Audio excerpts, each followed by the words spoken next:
everybody, and welcome to Life Chats with Maggie and Bunny. I'm Maggie. And I'm Bunny. How are you today, Bunny? I am good today. The day we are recording, it is nice and sunny out, getting a little warmer, and I noticed the leaves growing on the trees. So, wow. Yeah. So, let me ask you about our topic today. Are you relaxed, Bunny? I guess.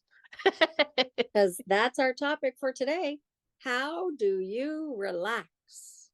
To our listeners out there, we hope that you are relaxing as you listen to us. Have yourself an enjoyable cup of something, and whatever time of the day it is that you happen to be listening to this, just put your feet up if that's what you so do. Unless you're driving. And relax. Yeah, unless you're driving, maybe don't do that then. If you're driving, don't do that. And yeah, just relax and tell us, write to us, tell us how you relax. But until you do, Bunny and I will talk about what we do to relax. So, what does Maggie do to relax? Good question. Good question. Yes. I listen to meditations. I do crafts. My project at the moment, and I can, for those people who can see, I can show you, but my project at the moment is diamond art of my dog. And sometimes I can sit and do those little diamond art things for hours while listening to music. And suddenly the day has slipped away and my chores that I was going to do that day are still unfinished.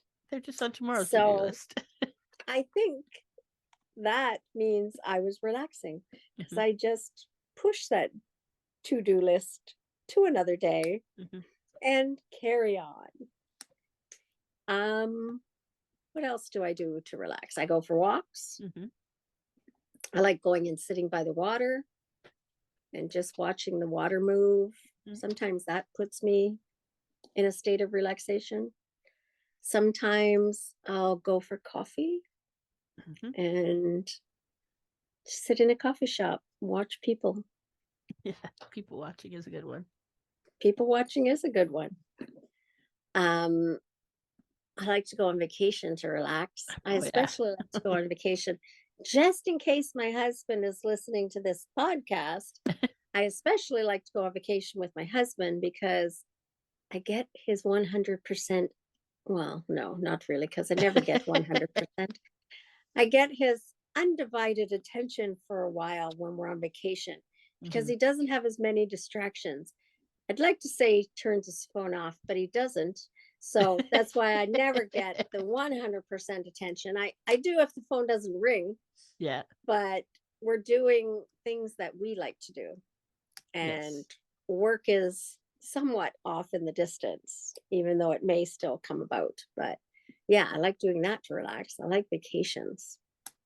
What about you, Bunny? What do you do to relax? It's so funny. I think I talked to you about this a few years ago when I went back on the dating apps and they ask you those questions of like, what do you do for fun? Right. So, and for me, it's sort of the same, like, what do you do for fun and what do you do to relax is pretty much the same. It's in the same vein of, idea. And then it was like, I was like, what do I do for fun? And I know that I do have the things like I love to watch TV shows and movies. I love reading books, so that's a big one for me.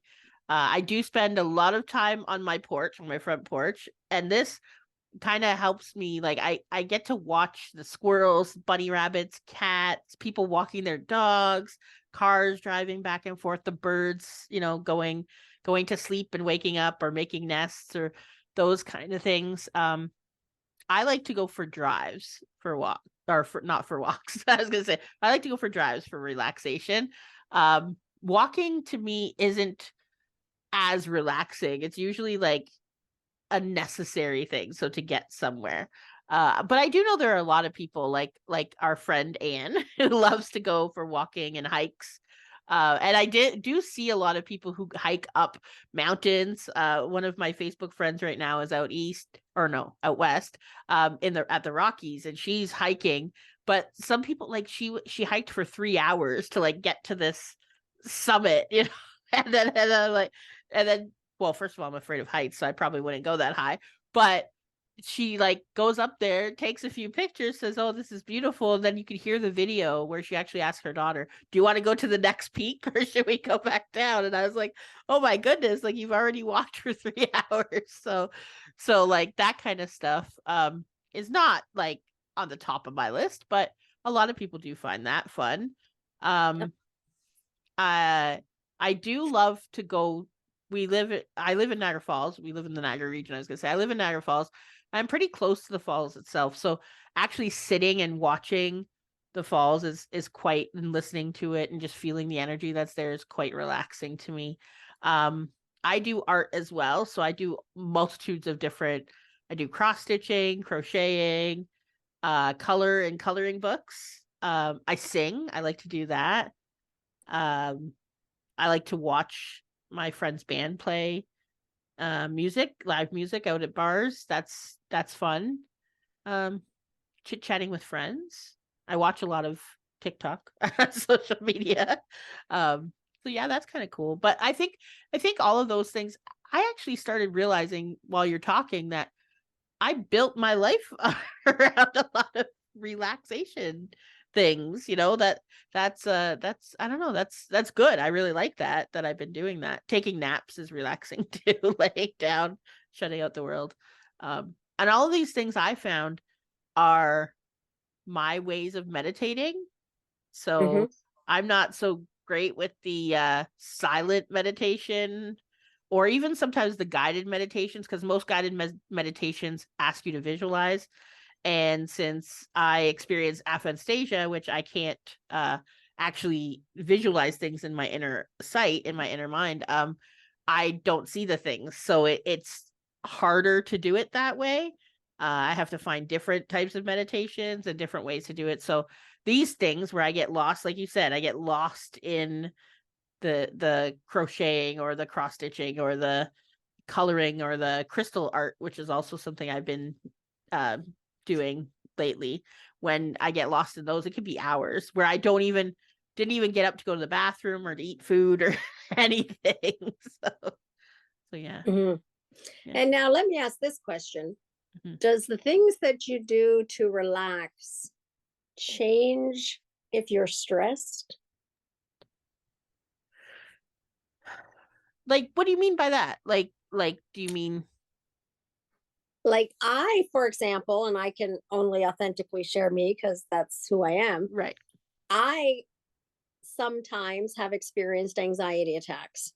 Mm-hmm. If I'm having an anxiety attack, the things that I would normally do to relax might not help me to relax. Then I Okay. need to do different things in that circumstance. So that's where I'm saying if you're in a stressful situation, in a trauma situation, do you find that those relaxation techniques change? I would say that if the big buzzword that's in my life right now, if I'm in the middle of like if my emotions are dysregulated, so if I'm not regulated, then that has to be taken care of first. So if you know, if I was in the middle of a trigger or a trauma or something that was happening, definitely I would have to go into my body, calm that down, get everything, listen to my body, and get the needs taken care of there, Mm-hmm. uh before I could do anything else. But yes, Yeah. like if there is something, so on when my son was coming home from school for the summer, there was, like, I was very excited, and so my normal distractions of like watching TV shows and stuff weren't working to, like, you know, I wasn't really paying attention to them. But I did feel like I needed to get the energy out that I had, the excitement out, and so I did it in a creative way. And so I started coloring in a coloring book because I needed to just kind of have my body moving and doing a creative thing. And then again, our friend Anne decided that she'd asked me if I wanted to go for a drive, and then we came and visited you. So that was great. That was wonderful. Like spending time with my friends is very relaxing, and so that did help even distract me a little bit too, and get to talk to people and make those connections and stuff. That was very helpful in that situation. Now, of course, I wasn't in a like uncomfortable, like the unwanted feelings. I was in the opposite. So it may have looked a little bit different. But it's still, yeah, it was still something that it was a high emotion, and the normal things, just sitting and, sipping on tea on my porch was not going to work for me as a distraction. And I find that true in my own life as well, that there are lots of times that I have to strategically plan what I'm going to do to relax if I am in a stressful situation. If, for example, I'm waiting at the hospital for somebody who's having surgery, I have to strategically plan how I'm going to use my relaxation techniques to bring myself to that. So that kind of stuff does change based on a circumstance that you're in. Right. And I do know from clients that I do see, especially grief emotions, people who are grieving tell me that things that they used to do for relaxation, they can't do anymore. Right. That it's too hard. They can't, like if they were doing scrapbooking, they just can't get into that. And if they're doing crafts, they just can't get into that. Their mind is too going to think about sewing and stuff like that. Right. So I do think that that's different, and relaxation techniques have to change sometimes based on circumstances that we may be in our lives. And so for our listeners out there, I think that's important to talk about and to think about ahead of time before you need them. What are your relaxation techniques that work for you? Right. For sure. Because you are the only one who can regulate your body. Right. Well, I guess unless you do it medically or right. with a different drug of choice. Right. But even so, that's still you choosing that. Right. Because we can't rely on other people to help us to relax. As much as I like going on vacation with my husband, it's not him who allows me to relax when I do that. It's me. Right. And we need to be our own regulator and figure out what our relaxation techniques are. Because like you said, what I do to relax with meditation and mindfulness and all of that kind of stuff may not work the same for you. Right. Exactly. Because you don't do that the same as I do it. Yep. And for me to expect you to cookie cutter relax the way I do, that isn't going to work.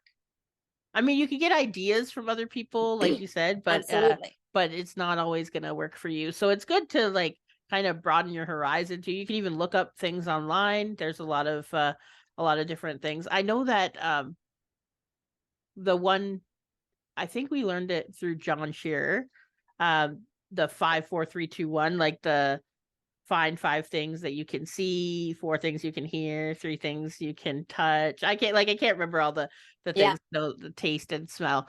And so you do those things to bring you back to like the now moment if you're having a trigger response or you're kind of in a spin, and to bring you back to the now moment. And that will help you.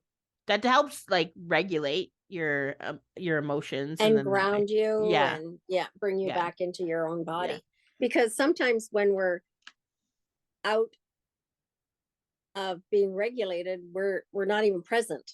Right. Exactly. We could be a way off somewhere else that is not the place we need to be. And so it's very hard to relax when you're not present. So it's figuring out first how to get yourself to be present